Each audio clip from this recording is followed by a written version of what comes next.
Assalamualaikum warahmatullahi wabarakatuh. Saya adalah perwakilan dari kelompok kami yang beranggotakan saya sendiri, Karisa Tiara, dan Faiza Naila Riana Putri, dan Alifia Farah Azahra. Di video ini saya akan menjelaskan salah satu materi yang ada pada mata kuliah Sistem Informasi Manajemen yang diampu oleh Ibu Nur Aini. Dimulai dari sistem. Nomor 1, definisi sistem, 2, model umum sistem, 3, klasifikasi sistem, dan upload. Definisi sistem. Sistem adalah kumpulan elemen-elemen yang saling terkait untuk mencapai suatu tujuan tertentu. Subsistem, unsur-unsur yang terdapat pada sistem, contohnya adalah pada sistem komputer, subsistemnya adalah CPU, masukan, keluaran, penyimpanan sekunder. Supersistem, ruang lingkup sistem yang lebih besar. Contohnya, pemerintah pusat merupakan supersistem dari provinsi. Selanjutnya, untuk model umum sistem, komponen input-output, bagian dari sistem yang bertugas untuk menerima data masukan atau komponen hasil pengoperasian dari suatu sistem. Komponen proses, bagian sistem yang mengolah input. Komponen umpan balik, komponen yang memberi respon atas berjalannya suatu sistem termasuk perbaikan atau pemeliharaan sistem. Komponen tujuan, sasaran yang ingin dicapai dari proses suatu sistem. Komponen kendala, komponen yang berisi aturan atau batas-batas tujuan. Sedangkan komponen kontrol adalah komponen pengawas dari pelaksanaan proses pencapaian suatu tujuan. Berikut ini adalah bagan model umum sistem yang saling berkaitan.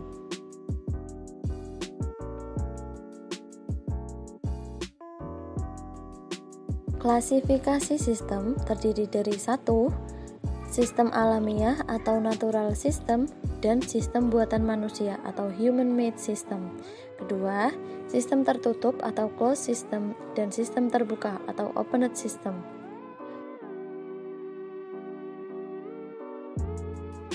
Sistem informasi dapat dibedakan menjadi 2, yaitu sistem informasi manual dan sistem informasi berbasis komputer atau yang bisa dikenal dengan computer-based information system.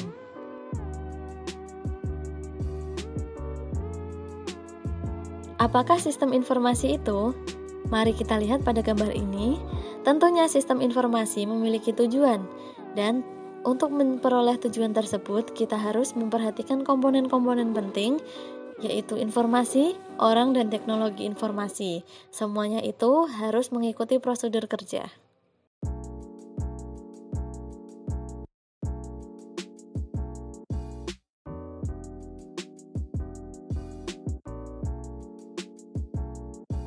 Berikut ini adalah hal-hal penting yang harus kita ketahui tentang sistem informasi.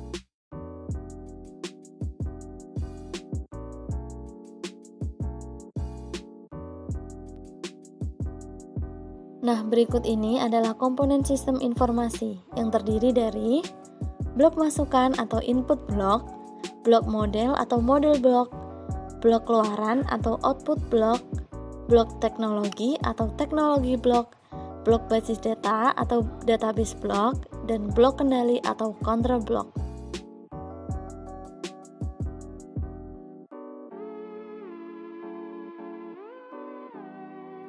Sedangkan perangkat sistem informasi terdiri dari hardware, software, data, prosedur, dan manusia.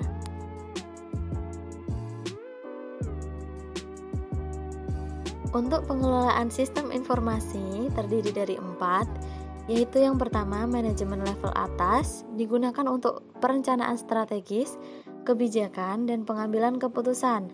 Yang kedua, manajemen level menengah, digunakan untuk perencanaan taktis dan pengambilan keputusan. Manajemen level bawah untuk perencanaan dan pengawasan operasi dan pengambilan keputusan. Sedangkan operator untuk pemrosesan transaksi dan merespon permintaan.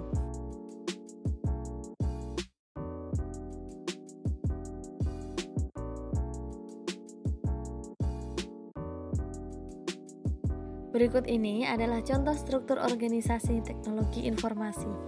Yang paling atas ada Direktur Sistem Informasi yang membawahi manajer komputer dan operasional, dan manajer pengembangan sistem yang membawahi analis sistem dan programmer.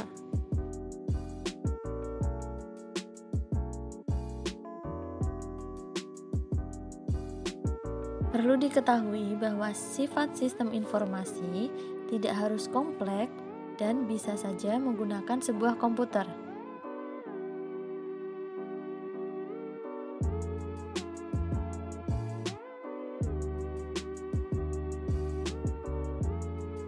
Berikut ini adalah kemampuan sistem informasi: melaksanakan komputasi numerik, volume besar dengan kecepatan tinggi, menyediakan komunikasi dalam organisasi atau antar organisasi secara murah, akurat, dan cepat, menyimpan informasi dalam jumlah besar pada ruang kecil tetapi mudah diakses. Pengaksesan informasi dapat dilakukan di mana saja dan di seluruh dunia. Meningkatkan efektivitas dan efisiensi, menyajikan informasi dengan detail, mengotomasi proses bisnis yang bersifat semi-otomatis, dan mempercepat penyuntingan.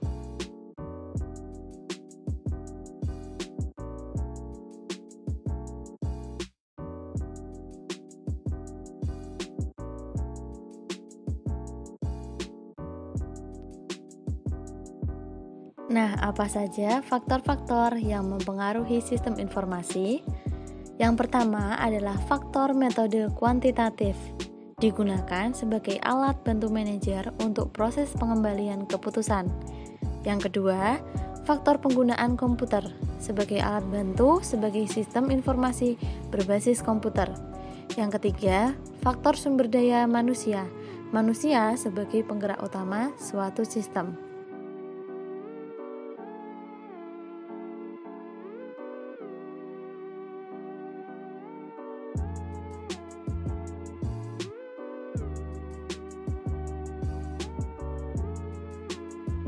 Beberapa peranan sistem informasi menurut Alter 1992, yaitu dalam pelaksanaan otomasi dan mengaitkan perencanaan, pengerjaan, dan pengendalian sebuah sistem, mengkoordinasi subsistem, dan menginterogasi subsistem.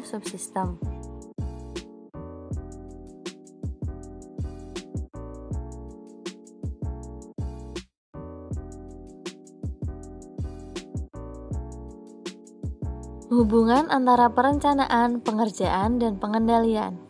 Ketiga unsur ini tentunya memiliki proses di antaranya.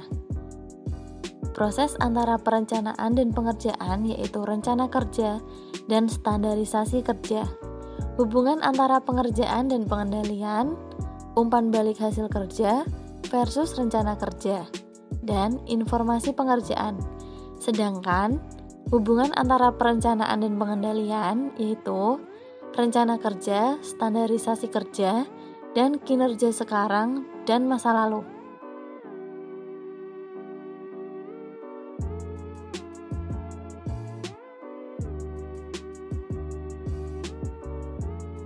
Beberapa hal mengenai teknologi informasi yang harus kita ketahui yaitu teknologi informasi dan definisinya, alasan penerapan teknologi informasi pada pemasaran, peranan teknologi informasi, pengaruh teknologi informasi dalam proses bisnis, dan strategi untuk keunggulan kompetitif.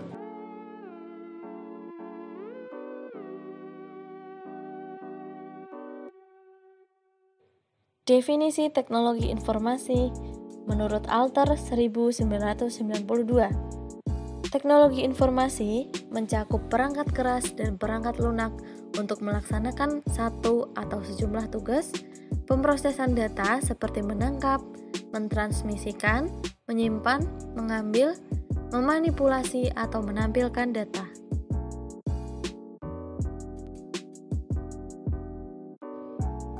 Unsur teknologi informasi menurut Haag 2008 yaitu teknologi masukan, teknologi keluaran, teknologi perangkat lunak, penyimpanan, telekomunikasi, dan teknologi pemrosesan.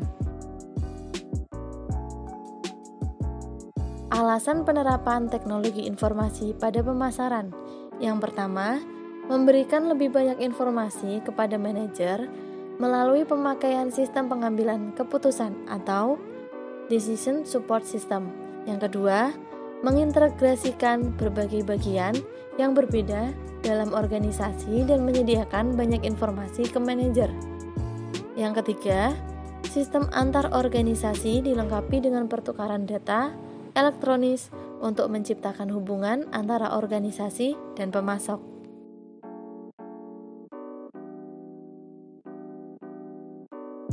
Nah, apa saja peranan teknologi informasi? Yang pertama, menggantikan manusia dengan melakukan otomasi terhadap suatu tugas. Yang kedua, menyajikan informasi terhadap suatu tugas. Yang ketiga, melakukan perubahan terhadap suatu tugas. Nah, apa saja pengaruh teknologi informasi dalam proses bisnis? Yang pertama, teknologi informasi menyediakan perangkat pendukung keputusan atau akses basis data dan perangkat lunak permodelan. Yang kedua, TI menyediakan sistem pakar atau expert system untuk mengerjakan pekerjaan kompleks maupun ringan.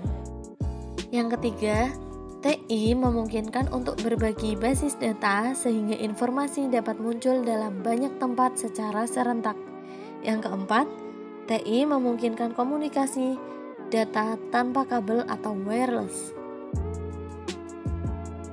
Berikut ini adalah contoh teknologi informasi seperti spreadsheet, mikrokomputer, CD-ROM, komputer mainframe, notebook, dan papan digital. Strategi untuk keunggulan kompetitif. Yang pertama ada strategi biaya, menjadikan produsen dengan biaya yang rendah. Yang kedua, strategi inovasi, memperkenalkan produk atau jasa dan membuat perubahan mendasar dalam pengelolaan bisnis. Yang ketiga, strategi pertumbuhan, mengembangkan kapasitas produksi secara signifikan. Yang keempat, strategi diferensiasi, mengembangkan cara untuk membedakan produk atau jasa yang dihasilkan.